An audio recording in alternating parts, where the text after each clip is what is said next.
Is this contraption working?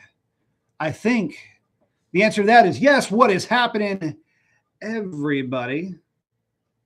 Happy whatever day it is for you. So, I've been working on putting together a video. I say working on putting together a video. It's kind of that's a bit of a stretch. I've been working on the concept of a video that is going to be more or less, well, the topic of this chat tonight. Can you live with the mods that you've done to your car? Kind of hard to put it into words. I've always had a lot of folks asking me about modifications to Mopars, could be Fords, Chevys, doesn't matter. What makes the most power? What's the best cam? What's the best boost? What's the best this? What's the best that? The best, the best, the best, the best. And it gets me to thinking, are you willing, like, what does the best mean to you? The best streetable, the best outright power? Are you roll racing? Are you drag racing? Are you in this for paper? What's the thing? What are you doing with this? Because a lot of people get it really twisted. You get the idea in your head that, man, I'm just going to make all the powers, but then you get all the powers and you find out there's a lot of compromise that comes with big power, or that comes with, well, the big money that you've thrown at one of these contraptions to make it go fast. So what I wanted to talk about was where we are in terms of modifications and how far you can take one of these cars before it absolutely legit becomes unbearable. So where do you start? Well, most guys ask about camshafts. And one of the things that I say about camshafts is, look, man, buyer beware. I have had so many people tell me, well, I put a cam in the car and it got slower. That is something that happens to happen pretty regularly. You wouldn't think that that would be the case, but the car would actually end up running slower at a drag strip, or in essence, it just felt slower to drive around in general. And there's a reason for that. Stock camshafts are designed to make power from idle to about 5,000, maybe 5,500 RPM. After that, if you've got good cylinder head flow, you'll see the power start to trail off. But typically, all things working in concert for a generic V8. We're not talking about like, well, what about the Z06? Shut the no, I'm not talking about that. I'm just talking about a corporate V8. Your 5.7, 6.4 liter kind of falls into this too. It's going to make peak power, or a very fat chunk of power, somewhere around 5,500 RPM. It might make peak power at 6 or 61. That doesn't matter. Their pivot number is going to be somewhere around that 55, maybe even as high as 5,700 RPM. But after that, no. And the reason for that is pretty simple. At some point, you always have a rockability with modern camshafts, with just variable cam technology. This is nothing new, but to get the thing just to idle, and if it's a cam in block like a typical V8, like what we're talking about, you have a fixed lobe separation angle. And that limits you to how much you can advance and retard this thing with the duration that you have and get a decent RPM out of it. So there's that. But the thing is, it makes real snappy power leading up to that. And it's a bunch of tip-in torque. What happens when you put a big cam in any of these modern V8s, LS3, LS6, LS anything, Mopar anything, you've got to be careful when you're putting cams in these cars, because what works for an LS6 won't work for a 5.7 Hemi. What works maybe in an LS3 is kind of analogous with how the Mopar heads flow, which is to say they flow their asses off. So when you put a big cam in one of these things, you lose all the velocity down low, and it makes the car a turd, a dog to drive around. Perfect case of that. We had a 5.7 in the shop, clean looking little 5.7, and the guy had put a Comp 274 cam in it. And it was slow compared to anything with a stock camshaft or smaller camshaft if you want to talk aftermarket, but stock is kind of what we're comparing all of this to. Well, the problem is that, yeah, it made an okay peak power number, but it didn't do well anywhere else in the power band. And so this is a situation where you have to ask, are you roll racing? Do you care what this thing drives like? Do you just want the noise of it? And at what point are you going to have buyer's remorse? At what point are you going to wish that you hadn't done any of these modifications to these cars? It typically lands at or around a camshaft. And that's kind of why I brought it up, mainly because of how many questions I get about camshafts. And, you know, yeah, I'm the guy that put the camshaft program together initially for Pites. Yes, I've done camshafts for Demonology. And, well, y'all know, I'll just leave it at that. I've put a lot of camshafts together for a lot of folks. And I've had a lot of people send me their cam specs and ask for peer reviews. So if I haven't done the initial grind on it, I've at least mulled over other grinds and have suggested revisions when they've been appropriate. Is that the right word? So anyway, yeah, I've kind of got my hands all over this camshaft thing. And believe it or not, don't do it. I just wouldn't do it, mainly because typically guys aren't ever happy with a cam swap. On the rare occasion that they are, it's because, well, they got one of my cams and they're small cams. The idea is to have a cam that's streetable, that works well, that has good throttle response, gives you decent power gains throughout the entire rev range, but is not going to give you an extra 7 or 8 or 10 horsepower on the big end just so that a number looks cute on a dyno, but give up something like drivability down low, which is what a lot of camshafts did, especially early on in Hemi life. So those are some things that you need to take into consideration. And guys, I'm not immune to this. I mean, you're talking to the same guy that put a 234, 240 cam in an LS6. You're damn right I did. On a 113, by the way. Let's just say it was rowdy, but it didn't start making power until about 4,600 RPM. And from 4,600 RPM to 7,200 RPM, it was a monster.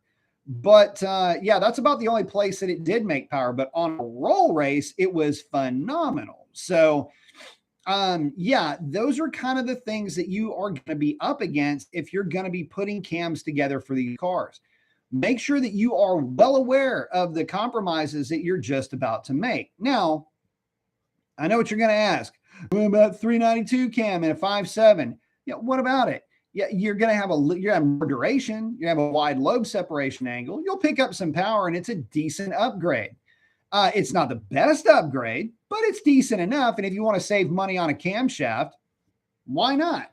I would still recommend springs, though, just because, I mean, you're doing a cam. You don't, anyway. Yeah, there's that. But again, you're talking about a milder camshaft as opposed to what a lot of guys will try to default to. So I don't know. We'll see what ends up coming down the pike. But I can tell you that, you know, for most of the guys that are asking me about modifications, typically it's cams. But, you know, sometimes they'll roll into boost. So we'll talk about boost here in a minute. Let me catch up with you guys real quick. Smoking 05, howdy B. Been a while since I made a live show. What's up, Smoke? Gordon saying, all I want to do is a cam, headers, and a tune. I want that chop. If you want the noise, that's the way to do it. Smokey's got to push my talent to the point it wasn't any fun anymore. Fun car, by the way. Now my 392 makes around 5 1/4, and I'm totally happy with it. Very cool. Limestein, how's it going? Very well. Sam saying, I hope the announcement of the new Dakota that they're smart and did like they did in the 90s with the RT, the Hurricane would be an awesome plant for a truck that size. Yeah, it would. Well, let's see if they do it. Might be a special edition. Who knows? Jays is in. Complex is in. What's up, man? Got the cadence, the flex with the ball guy with the shades. I like it. Smokey's asking, hey, down the drag pack, did you use tire pressure sensors? No, I used wherever I just had it. My tire pressure gauge. What pressures did I run front and rear? Front on these I ran, or they are at 85 psi, and the rears are at, it depends. It depends on track prep, but I would never go any lower than 20. So 20 to 23 typically. Crypto saying, hey, what's up, Crypto? Jay saying, first thing for my S650 is H-pipe and long tubes. Very nice. It's going to sound good. That'll be a damn fine sounding car. There's in, howdy. Now, so asking about the, now let's talk about boost for a minute, because we talked about camshafts. You know, let me just give you an exit on the camshaft thing. If you're planning on putting a cam in your car, just know that it's going to be real difficult to beat the formula. And that formula is about 230, or rather 220, 230 for a 5.7. So 220 intake, 230 at the most on exhaust for a 5.7. Most guys like about 226. And for a 5.7, it's typically like 224, 230-ish, somewhere in that range. Some guys will try to go bigger, and it ends up, you lose, you start to tilt that curve, and you'll start to lose more and more tip-in throttle response, which is what makes those cars a lot of fun to drive. So let's talk about boost for a minute. I don't know how else to put this, but if you've got a 5.7 and you want to have a fun car all the way around that doesn't act stupid, get an E-Force kit. I don't recommend a Pro Charger necessarily for a 5.7, mainly because if you've got a 5.7, you want that pop, you want that hit of power.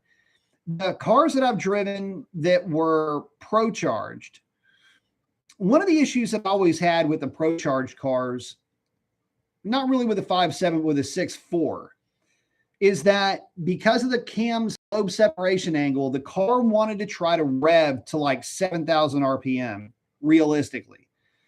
And that's not going to fly. You need something that has a better street profile, at least if you're going to be making a decent amount of boost with these things. So if you've got a 5.7, just go with an E-Force kit and have a lot of fun with the car. Don't come into this trying to get the absolute most powerful. It doesn't really work like that. And you don't want a kit that you're going to have to try to spin in terms of RPM to the moon to make power either. You just want the power hit right now. When it comes to the Hemis, a lot of guys with a 5.7s would be a little bit disappointed with how the car ended up running. True with the 392 also. Even when a 392 is making 530, 550 to the rear wheels with a mild boost setup, they don't ever feel like they've got boost on them. It's weird. You'd be surprised how much an extra 100 horsepower to the rear wheels doesn't really feel like a lot of power. Kind of interesting, but it's true. Perfect example of that is I, at one point, was given a Pro Charged SRT 392, all it could deal with Shalonka. And this guy was a nerd. I don't know. This guy was, I won. And he thought he was the shit. I'm like, dude, you got another freaking $12,000 or $14,000 in supercharger and all this other crap. And you got me by a car length. Wow. Not too good. So, and my car was a stock cam car too. Let's see. But anyway, that's kind of one of the funnier things where we just had more goofy issues with buyers that would just felt like it would be more power than that. It's like, dude, we got you. You started off at 405, you got 535 or 550, and it doesn't feel like that much. That's the reason why I'm not, like, if I was going for a number at the track, I'd go Pro Charger. If I was building a street car and that girl is for the streets, then I go positive displacement. Um, oh, Sam saying I'm a sound guy. Don't care if it's fast as long as it sounds good. Oh man, I just blasted up my live feed. Hang on a second. What did I just do? Oh, Gordon saying, personally, I think the 392 6-speed cars with a cam would be a better combo for a big cam. It is, but you have to remember that, okay, a big cam and what intake manifold? I mean, because here's a problem. And we're okay, let's talk about that. Let's take a couple back. So another issue that guys will find themselves really in a bind with these cars is they'll go too big on the cam and won't have the right intake manifold to go along with it. The intake manifold for a 392 is okay. If you it works better with the cam though than it does stock, because if you can make the intake runners a little bit less active, the manifold seems to work a little bit better. The wide lobe separation angle and the early closing of the exhaust valve with the stock cam means that the intake runners are getting hit with a really hard draw. The tighter your lobe separation angle is, the more overlap you've got. And so there's a bit more of a snatch effect on those runners. And they work pretty good, actually, with okay size cam. The problem that you run into is if you try to go too big with it. The intake manifold just is not going to be able to manage airflow for a large cam. That's why I've told guys, look, man, you want to go big cam, you're going to have to go with a different intake, which means you're going to probably want to get a different torque converter. And you're going to have to just live with the fact that you're going to be spinning this thing to an obnoxious RPM. 72, 7,300 RPM is not uncommon for guys with big cams when they have their cars or trucks set up properly. Just saying. So if you've done that and you go, oh, I got the stock manifold, well, now you're starting to go the wrong direction. But yeah, you're better off with a 6-speed if you're going to go really big.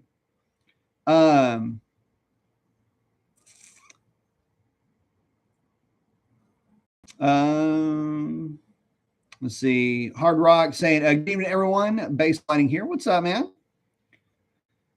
Oh, Sam saying, give me a 440 18 poly with a set of hookers and some glass packs, and I'm happy. They do sound good. 440 sound really good.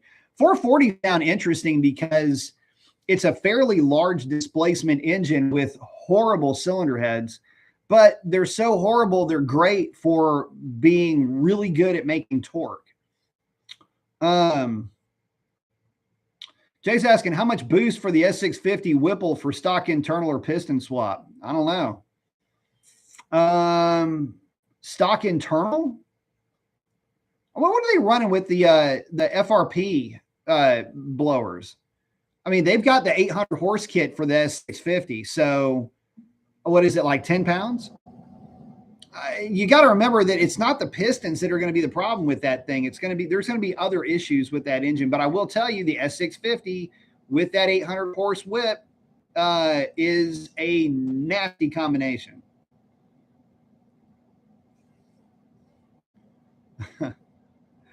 Roxanne, or be like Don, dump 40 grand into the 5.7. Maybe. I mean, if you got the money,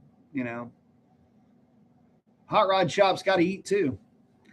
X is saying, I like the mods on my Challenger 6.1, long tube headers, full exhaust with CAD delete, cold air, 080 push rods, very good. Hellcat lifters, very good. 15, 16 valve springs, my man's listening to me, good deal. And a 218, 226 cam, dyno 470 the wheels. Dude, a 218, 226 making 470 is legit, bro.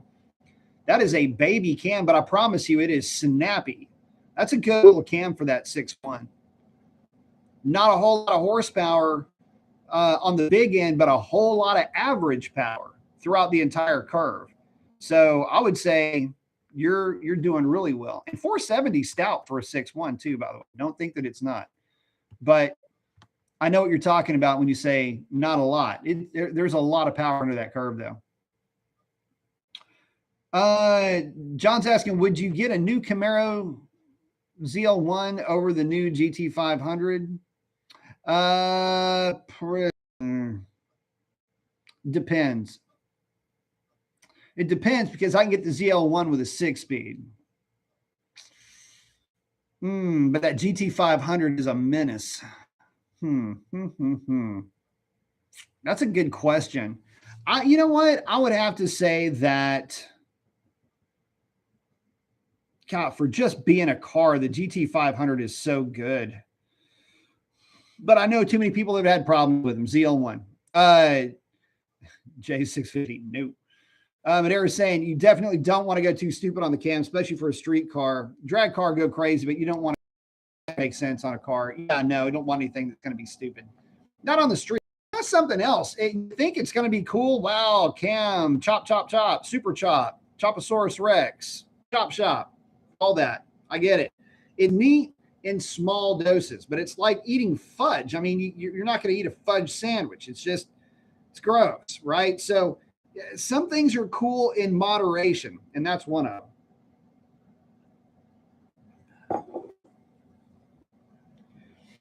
John's asking, will you buy another Hellcat again, or are you already done owning that brand? I'm not done necessarily with the brand, but I'm pretty well done with the Hellcat platform. I've done everything you can do with the Hellcat platform, and I just don't see, I just don't see where I would be able to do anything more neat or impressive or cool with that car than I already have. But if they came out with something cool, I would definitely look into it. X saying, what up, Professor B? What up? Hard Rock, I'm good with my 500 horse Chelly. No mods necessary. No, they are not necessary. Remember, we darn near went into the 10s with a stock cammed Scat Pack. So there is that. I was smoking saying, best advice for cams to know what your end game is, make a plan for it. That's tough to do, man. A lot of guys want one thing 1 minute, and then 6 months later, dude, that they're sick of it. You just got to know there are levels to this, and you get past a certain level with the cam, and it's just it sucks.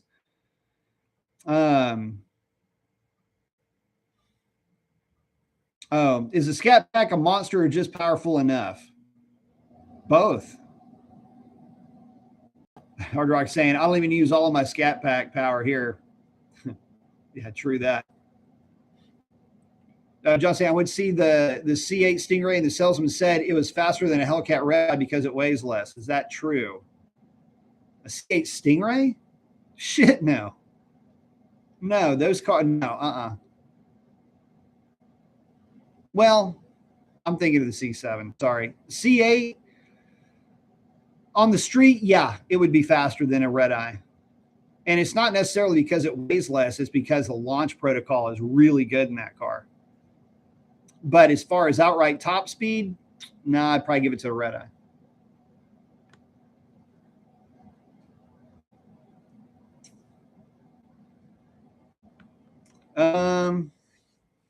Oh, John's asking about my street signs. You don't know the half of it. In the shop, I've got a whole lot. No, so these were all at the dump. I am known to be an unabashed dumpster diver. And so this street light, there's actually another one of those right over here. I've got a ton of street signs, stop signs, yield signs, you name it. And that's because when the city was doing some renovations to the signs, they would just go throw them away. Well, I couldn't have that now, could I? So I got all kinds of neat stuff. You'd be surprised what you find.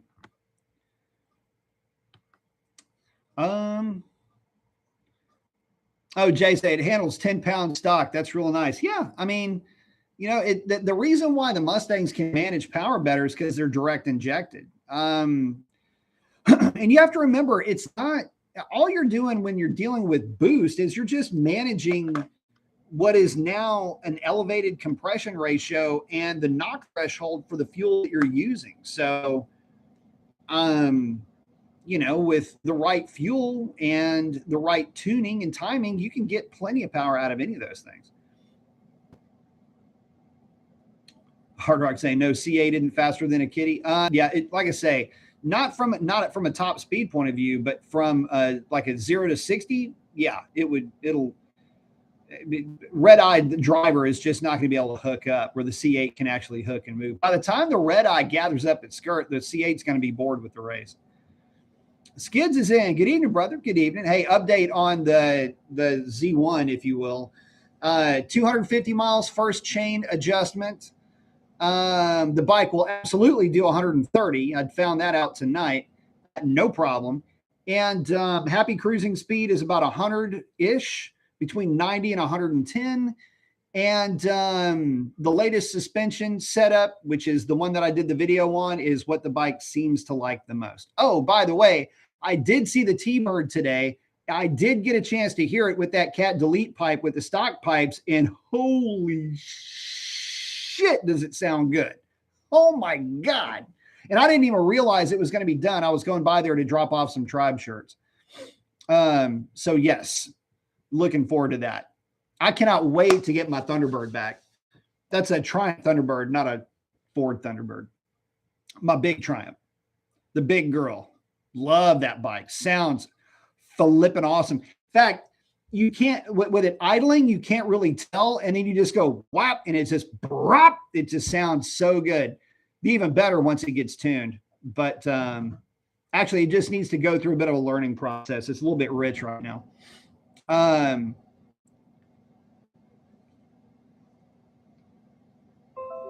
Let's see. What is this thing popping up? Yeah. Let's see. Jay, the new one is 800 to 900 horse. Oh, I'm guessing the GT500.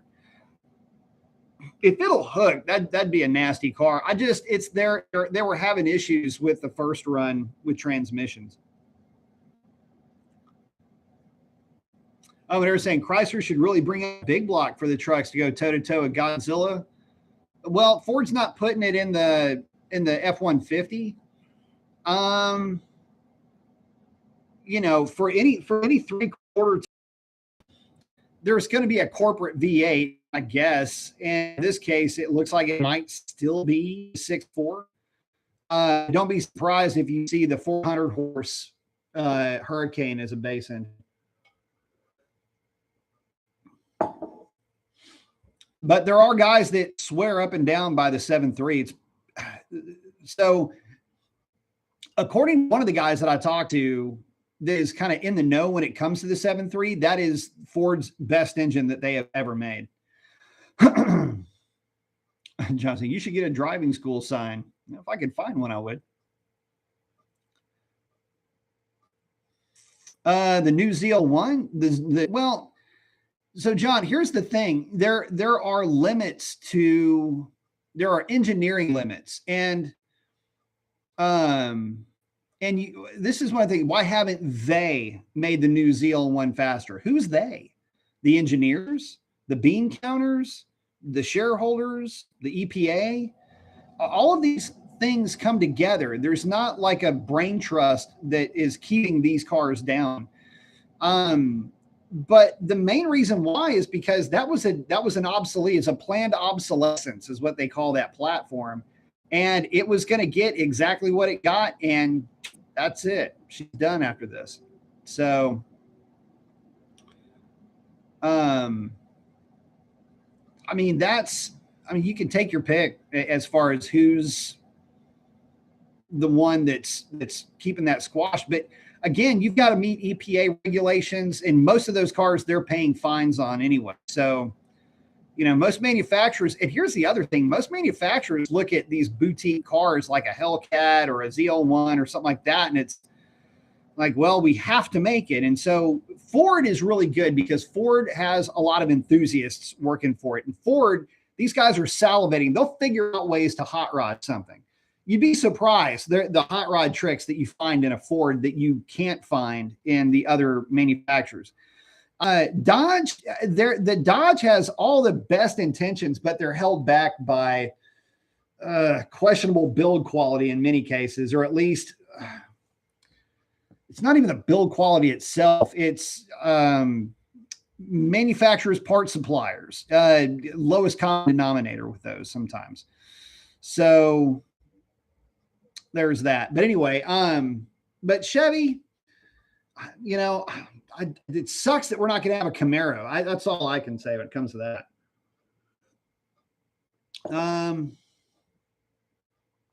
John's asking, is it harder to ride a Harley Cruiser than the bike you have because it's heavier? Which bike? My T-Bird's actually a heavyweight. So, but the bigger bikes are typically easier to ride. And the reason why they're typically easier to ride is because they have a big old engine that doesn't really turn. I mean, if you like big blocks, here you go. I mean, they're a big engine that doesn't really turn any RPM, and you just roll off the throttle and roll into the clutch, or roll out of the clutch and into the throttle. And they just lug forward. So, and the heavy weight actually makes them feel more stable.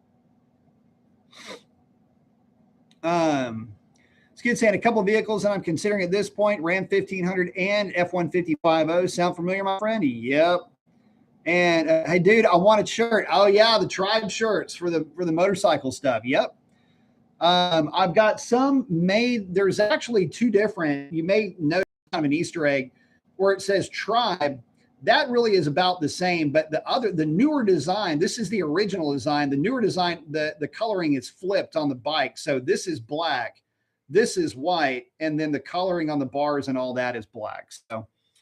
I didn't know which one would look better. I actually ended up liking the other one because this kind of looks a little bit whitewashed, where the other one looks a little bit more natural. So, but this is the original design.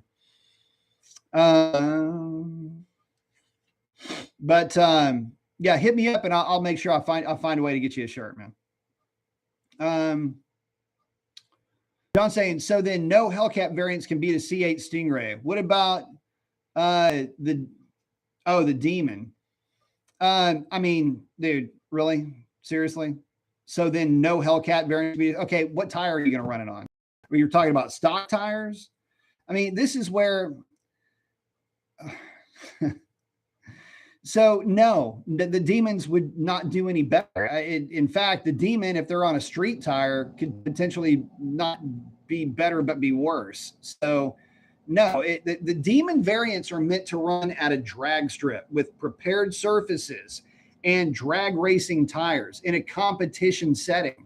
The C8 is meant to work on the street in a street environment. So what works on the street can work on the track, but it can also lead to significant wear on the car that's set up for the street.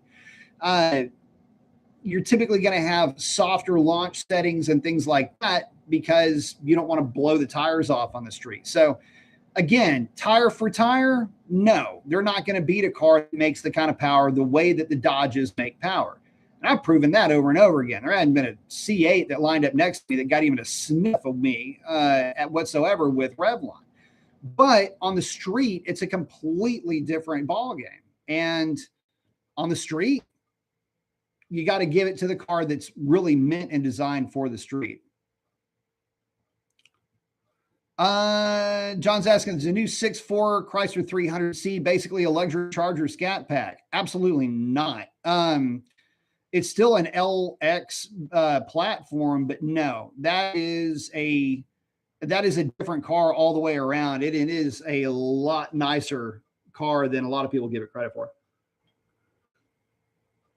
Smug's asking, what's the compression ratio on these modern sport bikes? I don't know much about bikes. Take your pick. It's all over the board. Mine is, well, let me put it to you like this. The T-Bird, the Thunderbird, which is a cruiser, is 9.7. My T595, if I remember correctly, is 11-1. And I believe my 900 RS is, crap. I should know this. I think it's 12.5 or 13-1. Most of the really fast bikes that are going to be at least 13-1, usually 12.5 to 13.5. Skid saying, I say cruise that bike at the speed that'll make it happy. Oh yeah.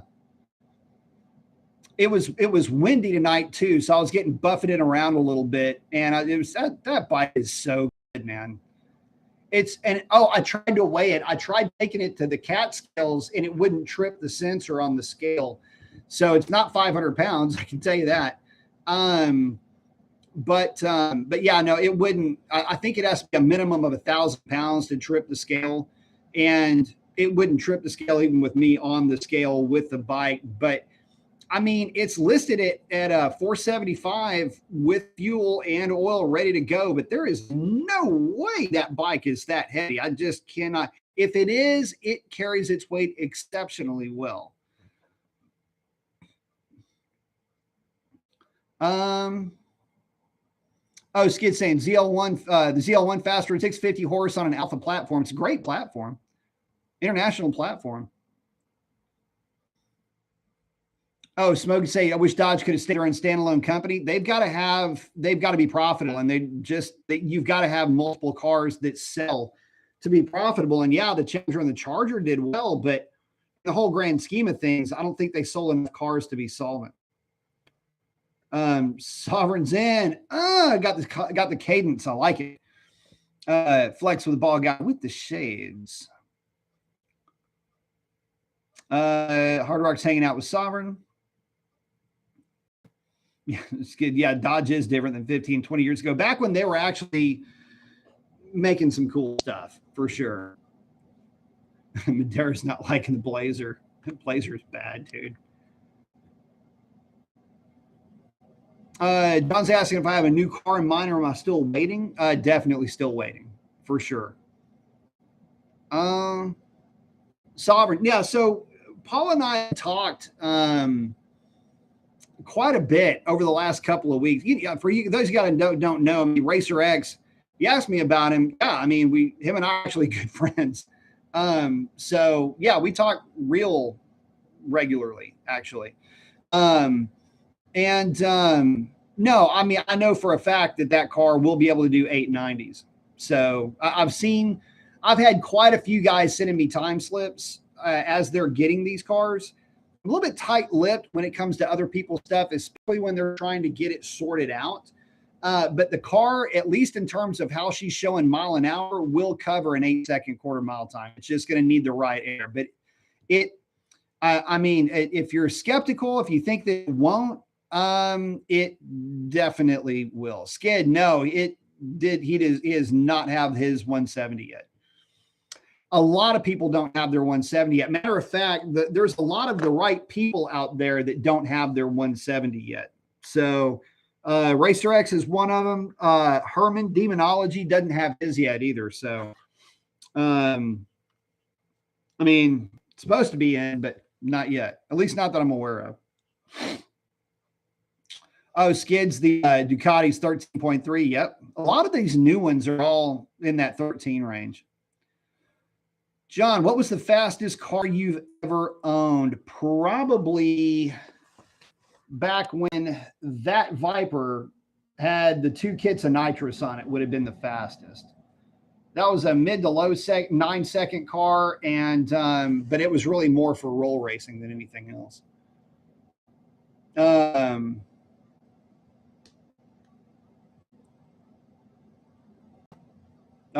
The new Broncos are not as cool as the 70s versions. If you ask my wife about the new Broncos, she's got her own real opinions on that thing. She does not like the new Bronco. I'm glad Ron Silva's 170 is doing well. Have not seen it. Haven't heard from Silva. Hard right. Yeah, Leno does have his. John, I mean, if somebody guts one and covers really good race prep with a very light driver and they've got their launch and everything else sorted out, 890, 880, I mean, there's not going to be a whole lot of a spread between those. So maybe it is about the best. I mean, somebody will cover an 880 because they'll gut the car. They'll have no windows, all Lexan, no door cards, Kirky seat, all of that. Somebody will end up doing that to the car. Now, I've got the fastest 170. Nobody will care. But by the time all of that happens, you know, people will have moved on, unfortunately. Oh, someone's saying Goldberg doesn't have his either. Not surprised. Jason's asking, would you recommend running an ATI damper on my 5.7? You can. The is that if you're talking about for the pulley, it'll be a little bit, you'll pick up a little bit of parasitic loss with it. But talking about full bolt-on cam forged, getting ready for a turbo, what percent and what under or overdrive? If you're going forced induction, don't worry about pulleys and things like that. Stick with the stock stuff. It's just not necessary. I'll save you some money in this one. I'll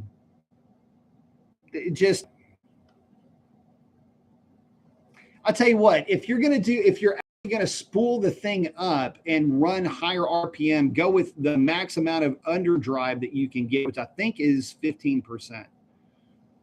That's only if you're going to be turning like 68 or 7,100 RPM or more. But they were saying at least Ford respected the Broncos' history, even though it's still a V6. I mean, yeah, I guess it's a good looking rig. My wife is a Jeep chick. I mean, zero compromise. But Skid brings up the point. This is what I was just about to say. Shame they didn't come with a Coyote. See, my issue with the Bronco, and the issue I have with the Jeep too, you can't have a Bronco or a Jeep unless you offer a V8 in the thing. Like the 304 in a Jeep is a killer combination. The 302 in the Bronco was an awesome combination for the body style that it's trying to emulate. You just can't offer that thing and not have a V8. But I get it. The sixes are good and whatever, but God, just have why? But at least the Bronco's got the 2.7, which is a pretty solid engine. The Jeep, on the other hand, has got the 3.6, which, oh gosh, I'm just not a 3.6 fan. It makes good horsepower, but not good enough for it to be only between, like 5 and 6,500 RPM. Skid's hanging out with Sovereign. Good to see you, bro. Always good to see Sovereign in the mix. John's asking, off top, what kind of music do you like? 80s, 90s, rock, country, rap, Spanish? All of it. I listen to every bit of that. 80s for sure. 80s new wave. 90s, pretty much anything out of the 90s. Rock, yep. Most types of rock, some country, mainly the older stuff from, like the 80s and 90s. Rap, some rap, yeah. In Spanish, oh yeah, love me some Spanish music. Depends, but yeah, if it's playing in the background, I won't change it. Swifty, you know what? Some of her songs are catchy. Rock saying 351, yeah. The problem, it's me. Anyway. The stock 6.4 crank pulley tends to lose the center weight over time. I install an underdrive pulley mostly for the preventative maintenance, which is good. Sovereign's asking the Pentastar. Yeah, it's a turd.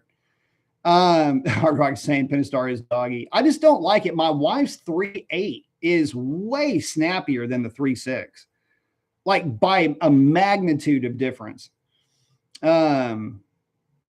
Man, Skid, let me tell you something. I have been bitching, moaning, complaining about Jeep not having the 5.7 for ever since I can remember. We used to tune a lot of V8 swap Jeeps, 5.7, 6.4, and Hellcat swap Jeeps. Man, I tell you what, the one that I like to drive, like, what the hell was the name? It was Texas. Crap. What was the name of this company? Anyway. The ones that I like to drive the most were the 5.7 Jeeps because, the 6.4s were nice, but they were a little bit overdone. The 5.7s would be a lot more stock in their appearance. The 6.4s, when they were subdued, were actually more fun to drive, I'll admit. But the 5.7 was damn close, and it made sense. It was a very natural vehicle to drive for me anyway. And most of them were all the car V8s. They were no variable runner. There was maybe 2 or 3. Honestly, I don't even think I drove any of those. The only ones that I drove were the fixed runner style, like what you see in the car. And that was a really, really good combination for that thing. Oh, Skid saying 80s, 90s country. Yeah. Hard Rock saying he's going to break into some T Swift. I don't know. But you're saying the Blazer, on the other hand, yeah, Blazer's a turd. Smoking's asking, are people coyote swapping the new Bronco? If they are, I'm not really seeing it. Most of the time, they're just tuning the piss out of that 2.7. One of the guys, I think Lund got one of them into the 13s, which, I mean, for what that thing is, it's pretty good. Oh, Skid said, I remember there was a company that was dropping mostly 5.7s and Wranglers. Yeah, this was a local, somewhat local shop that was doing these swaps. And like I say, the 5.7 was my favorite because it just kind of made sense. And with the gearing that was in the Jeeps, they were snappy. They ran good. They didn't give you an overwhelming sense of like, oh my God, it wasn't like that. But that's not, there's a sense of like cool that just kind of exuded from just having the noise, and it ran good in the Jeep. The 6.4s, when they weren't axle swapped and big tires and gears and stuff like that, those were actually snappy and fun to drive. A 4-door 6.4 swap Jeep was kind of looked not all jacked up and big tires or anything, just kind of like a nice buff looking little setup on that Jeep was probably my favorite to drive. BV's in, not a vehicle I really care about, so I don't know, but I just assume they offered a V8 in Jeeps in some capacity. Not anymore, they don't. Back in the day, they did. John, were you kind of scared about getting on the drag strip for the first time? Good question. So no, I just didn't want to screw up, and I didn't want to get like something wrong. It wasn't about going fast. You have to remember, by the time I got first introduced to being behind the wheel at a drag strip, I had been racing motorcycles. I had a granddad who raced NASCAR before it was NASCAR. So I didn't have any issues with vehicle control. If anything, I mean, I was the kid that was doing drifts through the parking lot in my buddy's Mustangs, and we were already street racing. So the drag strip was just more of a formality. So, I was just like, man, what are the rules? How does this work? Let me make sure I'm not screwing something up. But dude, I've been racing a long time before I first got onto a drag strip. But I will say this, you always have a little bit of a butterflies, the first few times. And, I still would get really excited, like, yeah, this would be fun. It's always a lot of fun. And when you get that little nervous energy, that's when it was fun. I wouldn't say scared or anything like that, just that nervous energy, like, this is gonna be good. Oh my God. That's the kind of stuff that I like.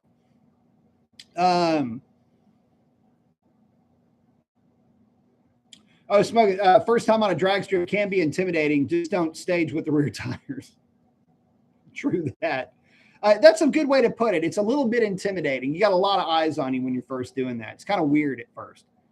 Like, don't forget to breathe type thing, I'll tell you what. So when Chris and I raced at the Spring Nationals, we had all eyes on us. We had literally the entire place was packed, and I didn't even notice it. Chris and I put on a hell of a show. Some of the closest racing of the weekend was him and I at Spring Nationals. John, Jeep is not part of Dodge. Jeep is part of Stellantis. Oh, Madeira. Yeah, the 88 LTD Crown Vic 5.0. Yeah. They light the tires up, that's for sure. Or the tire up. Oh, Skids, problem is the Jeep made the 6.4 Rubicon like 85 or 90 grand. I know. In fact, there was one at my local Dodge dealership. I just kind of laughed. It was $92,000. I'm like, dude, I'll get the same Jeep with a whatever turd motor in it and swap out a V8 and be way less than $92,000. Anyway. I was asking, how are engine leaders classified? Like 345 is a 5.7, but isn't a Chevy also 5.7? Yes. Is there a certain bracket? Sorta. It's like a rounding up or rounding down. It's 60 7.5 cubic inches per liter. So, like, for example, the 440 is 7.21 liters, but you'd call it 7.2.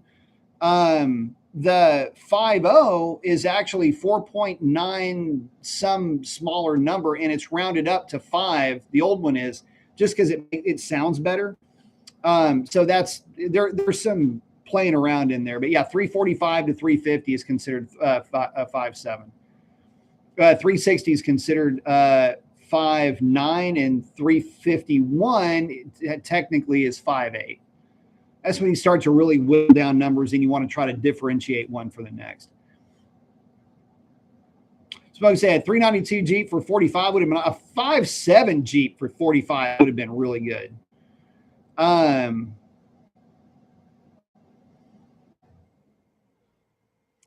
John's asking, do you get 3 really impressive drivers having a Hellcat, GT500, and ZL1 at the race course? The ZL1 win and the Hellcat end up in third? It depends on the racetrack. It very much depends on the racetrack. So what transmission does the ZL1 have? What transmission does the Hellcat have? We know what transmission the GT500 has. You know, it sounds to me like you want the Hellcat to come in third. So sure, the Hellcat comes in third. Skid's not sure if the older 60s, 70s 350 was truly 5.7. Those have always been 4-inch bore, 348 stroke. But yeah, they've always been that same displacement. Although manufacturing tolerances, you never know.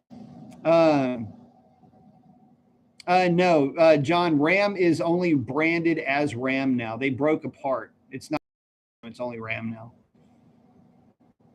Hard Rock Tundra is 5.7. It was. Now it's a 3.6, 3.5, whatever it is, V6. Yeah, it's a rounding deal, Sovereign.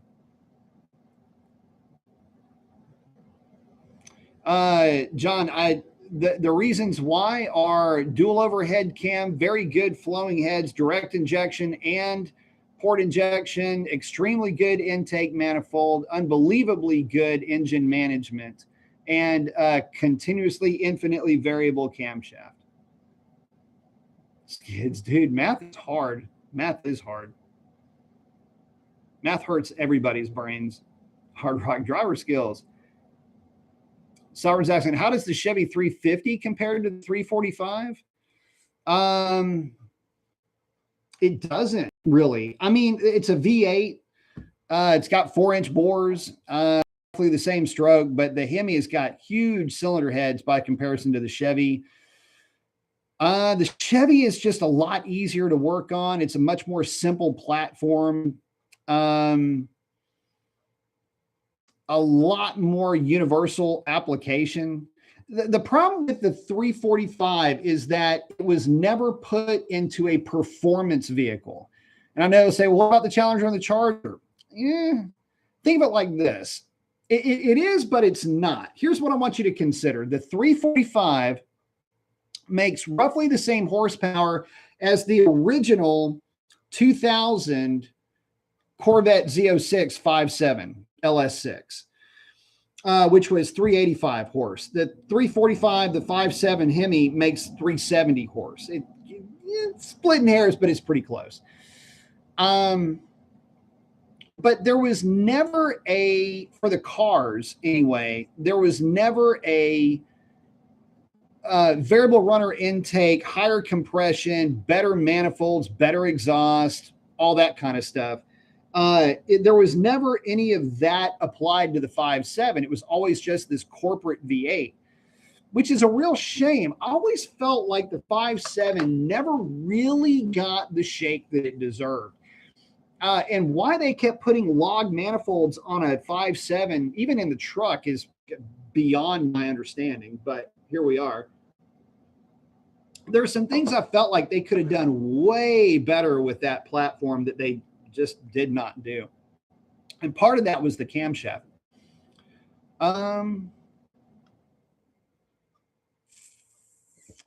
Is the 345 a more powerful engine due to the Hemi heads? That, along with a significantly more aggressive camshaft than the original 350 had, and a better intake manifold. So yes, all of the above. But you got to remember, okay, so you have the 350. Is it a Target Master replacement 350, which is a 200 horse engine, or is this like an LT1, which is a much more performance oriented? There's so many different 350s. Yeah, 350s were in vans. You had 350s that were agricultural engines. You had 350s that were in the Corvette. There are a multitude of applications for the 350 that the 345 never had the luxury of having. Oh, and they're saying, I wish Chrysler offered a cheaper V8 that isn't Hemi, like a 327. So there was a lot of there's a lot of people that have been very critical of Dodge as to why they hung on to this Hemi platform for so long. And the smart money really is on a wedge head. Look at the LS3, a perfect example, LS2 or LS3. 4-inch bore, 365, 370 stroke, whatever it is. It doesn't matter. That combination in a wedge head is incredibly good.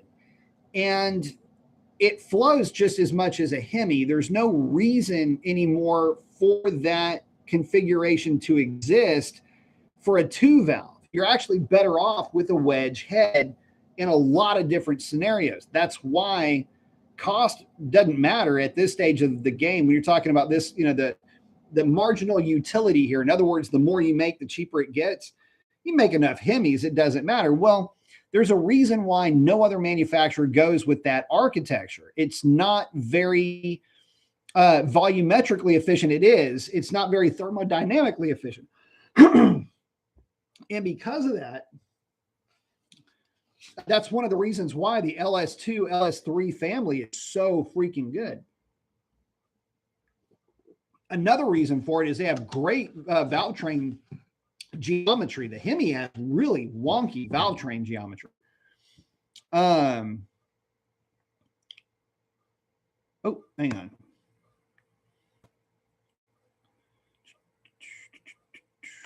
Let's see. Hold on. Get back to where I was. Oh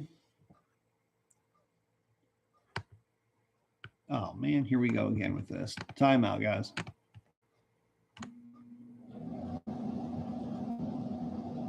Okay, I think I figured out where we were going to go. Sorry, the way that this works on my side, if you click on the thing a little bit the wrong way, it blasts, kind of messes things up. Okay. John, it's not called the Dodge Ram anymore. Nope, just Ram. Difference between old Ford F100 and F150. Rear end, transmission, engine, lots of stuff. Yeah, I'd call the Charger a muscle car. Muscle car doesn't necessarily mean that it has only 2 doors. Ask anybody from Australia. Oh, yeah, Smoke say comparing the power curve of the 5.0 and the 6.4 shows more of the difference. That's very true. That is very, very true. Yes, the old 454 was the LS6. That is correct. Art say, what's on your shopping list for a new car? Be too soon? Maybe a dark horse? No dark horse. Not even a thought about it. No, I'm not thinking about it. There's not a new car that I am even remotely interested in right now. If Dodge would come out with the right car with the Hurricane engine in it, I would be interested. But right now we don't have anything to talk about. The next new vehicle that I get will probably be a truck with the Hurricane 6. That's kind of where I'm leaning right now. And that is what would make the most sense for me for my business and everything else. It would be better to have that and be a bit of an early adopter with the Hurricane 6 and the truck. If they come out with something in a car great, but that seems like that's a little bit kind of further over the horizon than I'm willing to wait.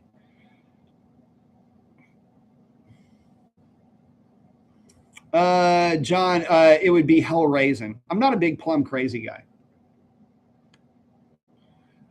Skids, yeah, Nova meaning no go. Actually, they did really well. They were called. Oh, they changed the name, but yeah, actually did really well. But yeah, initially it was a marketing flop.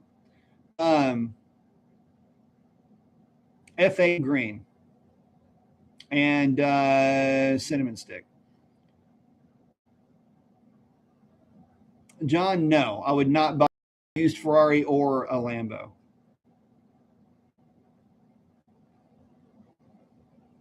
Skids, the answer for a jelly color is go, man, go.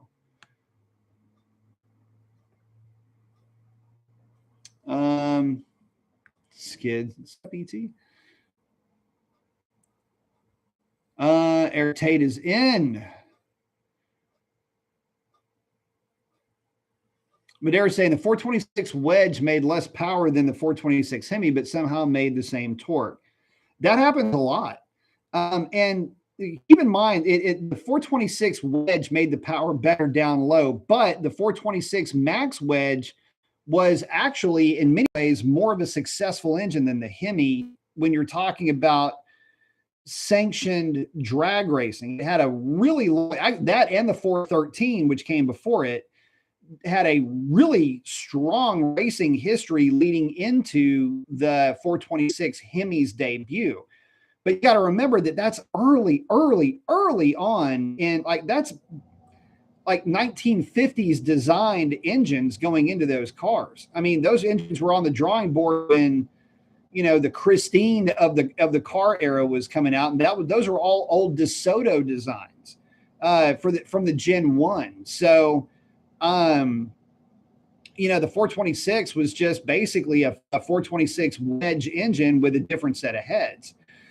And with the idea being that they were trying to shift the power up. In fact, the 426 street 125 horsepower that it was rated at. Wedge motor has been known to be underrated. So a couple of things to consider with that. But they were both derived, or they were both, the plan was hatched for both of those combinations as race engines. Matter of fact, one of the weirdest flops with Dodge, this is something that never made any sense to me, ever, never, ever. The nastiest combination you can put together for the street is 440 max wedge heads, single plane intake, relatively healthy cam, something that lets it run up to about 6,500 RPM. That on the street is very hard to deal with because it will outpower any street Hemi throughout the power band and has the torque of a 440 basically and the power on the big end as a Hemi. That's really the combo. But they never put max wedge heads on corporate 440 cars. So you'd never see a 440 max wedge. It didn't exist, but you could make it work with the heads. So think about a Charger, but a 440 with max wedge heads. You'd never sell a Hemi. And you would never have that marketing. And plus, the Hemi was just a homologation engine. Nobody really cared what it did on the street. It was great for marketing. Oh, the Hemi. But, and then this is, again, don't get me started on this 440 versus Hemi thing, because I will absolutely lose my shit. Fuck the fucking Hemi. Okay, here's the thing. The 440 was done by 47, really 5,000 RPM. The Hemi didn't get started life until 5,000 RPM. The problem with the Hemi is that it had low compression and terrible quench. And so you could spin them and they would actually make fairly decent power if you tuned them and you had the right headers and you did everything else. And you basically did a race Hemi conversion to your Hemi. It was a hobby kit. You didn't ever buy a Hemi to have a stock Hemi. It's a bad idea. It's how you lose races, is to show up to the race with a stock Hemi. The whole reason why you bought a Hemi was to modify it. And so it's kind of like buying a Mustang. Yeah, most people buy a Mustang because they're easier to modify. You're already planning out modifications. If you bought a Hemi car, you were planning on doing other stuff to it. The other misconception about the Hemi is that it was some kind of an expensive upgrade to the bullshit. It was not an expensive upgrade. By today's standards, if you paid like $45,000 for a 440 car, the difference between the $4,500 car and the Hemi car would be roughly $8,500, and you could have the Hemi and everything else that came with it, except no air conditioning. You wouldn't be able to have an AC in the thing. It's not a street car anymore. And so the issue is that these guys would talk about, oh, the Hemi, it's the legendary Hemi. It's legend building. The Hemi was a boat anchor at best on the street. And people don't seem to realize that unless it was massaged. Once it came back from the massage parlor, that's where the Hemi shined. But get rid of the 10.5 to 1 compression pistons, which, by the way, was optimistic at best. Every Hemi that I ever dynoed on a Dynojet 248, every one of them that I dynoed maybe would make 340 to 350 to the rear wheels. A very healthy, very well-tuned Hemi would be around 360, maybe 370 at best. Now, these are not like cammed out, racy, raunchy, whatever examples of the thing, but you drive a properly put together wedge 440 or wedge 426, and that Hemi becomes a complete afterthought at that point. So that is until you start making the Hemi into a race platform. But even then, the old Hemi heads had to be ported. You had to do a bunch of stuff to them to really get them to work right. That's pistons, a ring pack, head porting, the intake manifold, the whole bit. You're buying this Hemi and you're rebuilding the entire car to get there. With a wedge motor, wedge heads, intake manifold, carburetors, headers, go to the track, kick ass, eat a hot dog, get laid, wake up, redo it again the next day. That's how the wedge motor guys, the Hemi guys had the differential to the hypotenuse of the square of that's what it was. These guys would just sit around and talk about Hemis like it's a goddamn nervous tick or something. The Hemi, and now the thing that sucks the most shit is that, okay, what about NASCAR? They dominated NASCAR. Yeah, because they're very volumetrically efficient. So that means you can turn them to higher RPM and they're happy up there because you're not dealing with cavitation on the inside of the cylinder at higher RPM. The other thing is, well, what about NHRA drag racing? They're all based on the Hemi. Yeah, they're based on the Hemi because it's an architecture that does really well when you're trying to pour gallons of nitromethane through one valve only. You do it with a Hemi head. Hemi heads, by the way, are nothing new. Hall Scott had hemispherical heads back in the 18 or early 1900s.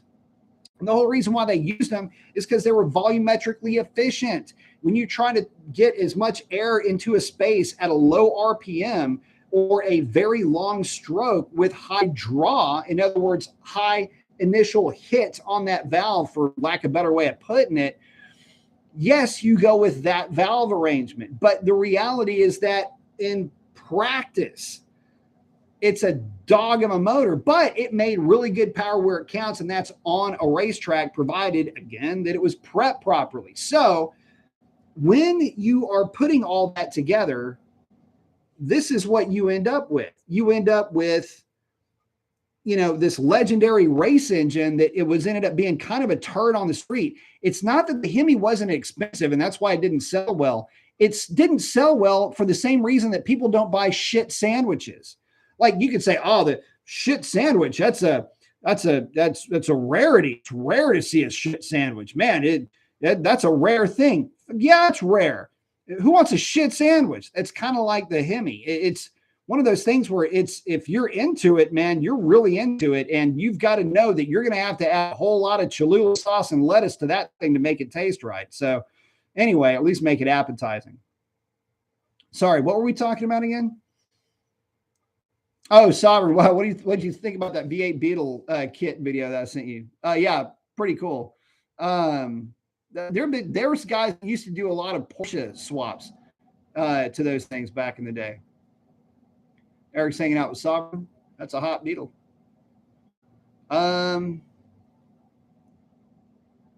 Let's see.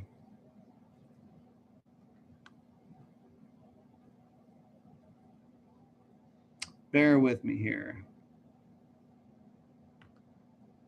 See if something else will work. Oh, it does. Okay.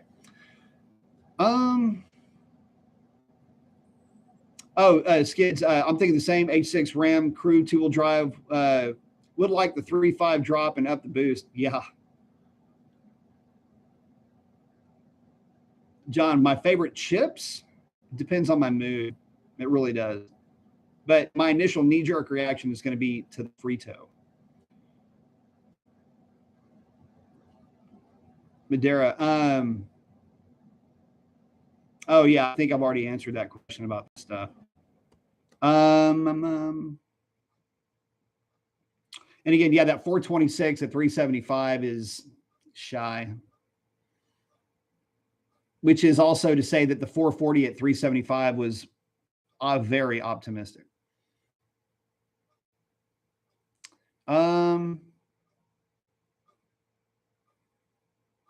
Because nobody would buy a V6 Corvette right now, not unless it had a whole lot of boost.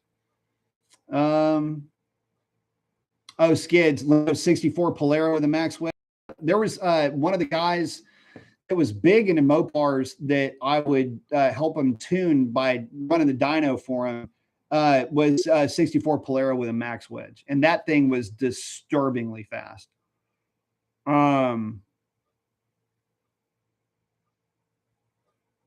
Oh, Eric. Well, the problem with the older wedge LA motors is that they're just not very efficient. There's ways to get them to. There's ways to do them right though.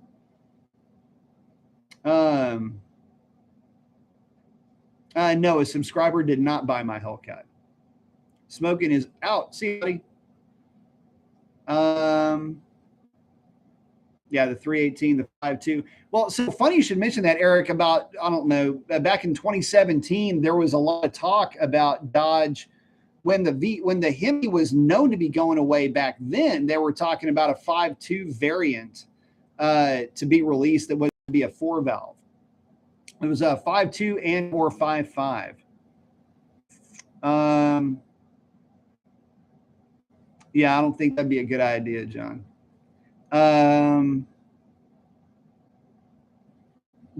Kids, I need that shirt. Fuck the Hemi. Hell yeah.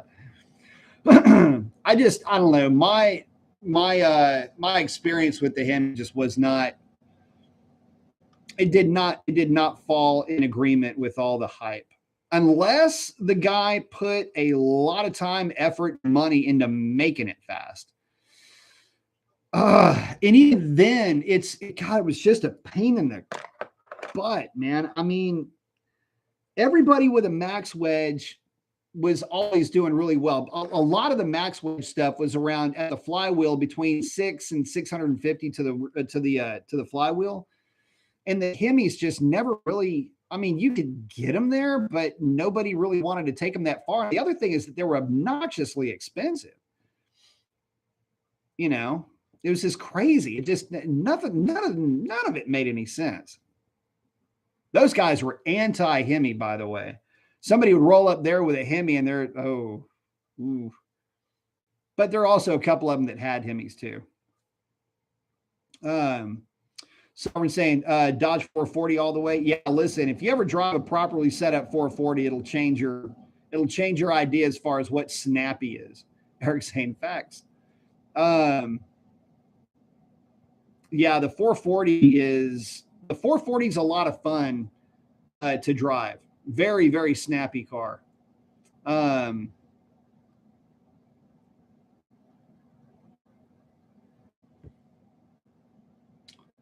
Let's see.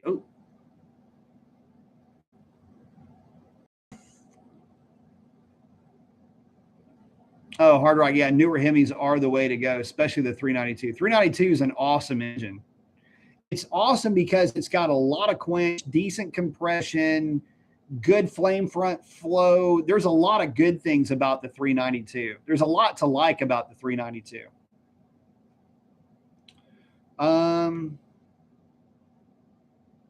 Skids. Oh yeah, 318. 318, yeah. I mean, it's a neat engine. It was a good corporate engine. Brian's asking, what's the best setup for an SRT 392? Depends on what you're going to do, man. What do you want to do with it? Is it going to be a truck motor? Is it going to be in a car? Is it going to be drag racing, roll racing? You're going to build the internals? What's your budget? How far do you want to go? What's your sensitivity to drivability? There's too many questions to answer before we can get to what's the best setup for you, my friend. Hardwick saying Scotty's still 2 years old, still running strong. I like it.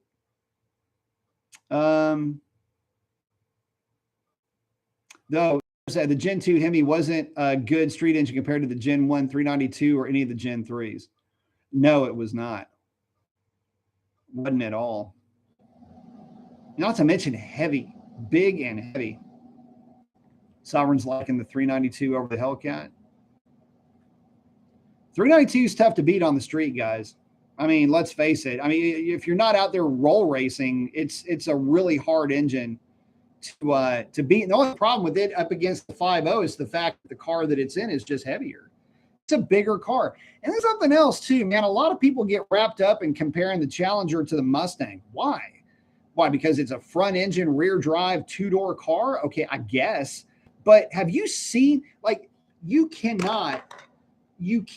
compare the Challenger to the Mustang in one simple way. The Challenger looks like it ate a Mustang, the size of the thing. That's one thing I never really got over with this car right here. Pictures do not do that car justice in terms of how big it is. It is a big ass car. And so, I mean, to compare the two, if that 392 was in a lighter weight car, I tell you what, if you ever get an opportunity, ride in a 392 swapped Charger, Challenger, Cuda, something like that. Ride in one of those things and then tell me that that engine isn't spooky powerful. It's really good. Matter of fact, one of my old videos was me explaining why I felt like the 392 was actually Dodge's most important engine that they ever released. Far more important than the 426, far more important than any of the other engines that they had ever dropped. And it was because it basically put 500 horsepower into the hands of everybody. And this is a point in time where a naturally aspirated 500-ish horsepower engine didn't exist. And they dropped that thing on everybody. So when we talk about influential engines, it's the Scat Pack, it's the original 392 that brought the real muscle car, like real 500 horsepower-ish, 500-ish pound-feet of torque, 475. But still, you get the idea what I'm saying. To everybody. So that engine's always going to be special to me.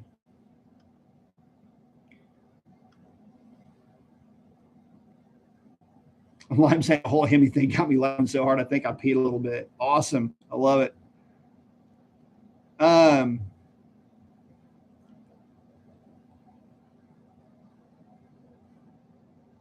Oh, hang on.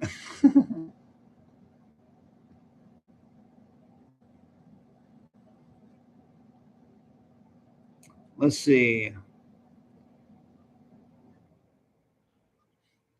Oh, yeah, the 392. You can use the 392's power band on the street for sure. You can have a lot of fun with it.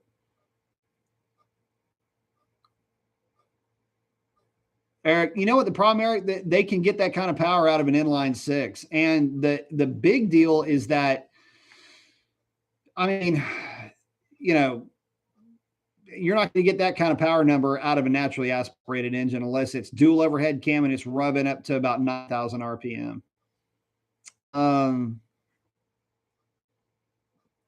Sovereign Hemi headache. Yeah.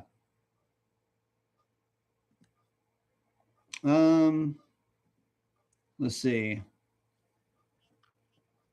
Yeah, Dodge is done with V8s, y'all. Whether they bring something back or not, it's just kind of, it sucks, you know, but there's not going to be, if there is a new V8, the 5.2/5.5 from like 2017 is the one that I would expect to see. And that was a dual overhead cam setup. But it's really, it doesn't, don't hear that and go, ah, my God, it's a corporate V8. It's just like the old Tundra V8 would have been. So, I mean, yeah, there's opportunity there for a fast thing, but I wouldn't get overly worked up about the prospect of it. Hard Rock saying, friend's 440 Charger is sick. He's kind of wealthy. He just put 100 large into it. That's crazy. Marco is in. What up, man? Sarvin's saying, new subscriber. Mason usually goes live on Tuesdays and Saturdays. This is true. No, Skids, I finally decided to subscribe. Well, thank you. I appreciate that.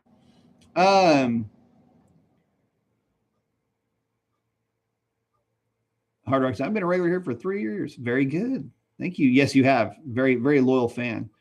And I appreciate it. So guys, with that, I'm going to wrap it up. As far as everything else going on, looks like I'm getting the Triumph Thunderbird back sometime this week. The red bike's going in for another spa treatment because it's 25 years old. And the more I ride it, the more I find that is wrong with it. We've got a little bit of a mystery oil leak that we got to get figured out. So that's going to get knocked out. So the Daytona, I just haven't been riding it of that. The Z900 RS Cafe will absolutely do 130 miles an hour. Found out that tonight. And so far, smoked windscreen, deleted the strap on the seat because it just looked bad. Kind of did a little bit of a kind of old school 70s fix on that. The exhaust should be coming in at some point for it. Who knows? It'll be the ECU will be sent off for a tune because I don't have the software to be able to tune it myself, unfortunately. And I'm going to be looking into putting a quick throttle on it and a few other things as well to liven that bike up even more than it already is, but I'm having a blast with it as it sits. So, that's about it. Again, I'm hoping to get that T-Bird back soon because I'm itching to ride that bike. It has been far too long since I've been able to ride that thing. It just drives me nuts. I absolutely love riding that bike. And by the way, with the cat delete on the thing, it sounds amazing. So anyway, guys, with that, that's a wrap. Get out there and do something cool for somebody. Chances are they need it way more than you know. And fellas, with that, that's a wrap. We'll catch you on the next one.